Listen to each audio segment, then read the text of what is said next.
Nampak tak keunikan untuk Zentrax ni? Setiap tayar kita orang akan ada. So untuk korang yang tertanya-tanya apa tu Zentrax, apa tu Zentrax, tayar Zentrax ni macam mana, korang boleh datang dekat Advance Champion. Main sini aku nak tunjukkan.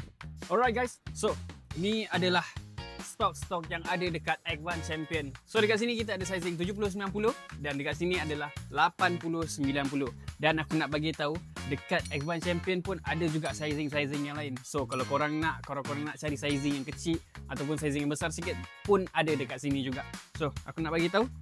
Nampak tak keunikan untuk Zentrax ni? Setiap tayar kita orang akan ada logo Zentrax. So lagi cantik lah motor korang tu kan, sebab ada macam line up merah situ kalau korang tengah ride. Dan lagi satu aku nak bagi tahu, untuk 70-90 dia punya color line adalah warna hijau. Setiap tayar dia ada color yang masing-masing lah. So untuk 80-90 nampak tak line dia ni? Line color purple. So untuk korang yang nak dapatkan tayar Zentrax, korang kena datang dekat Advance Champion dekat Banting ni, Zentrax, grip padu red laju, Podo Local. Ciao.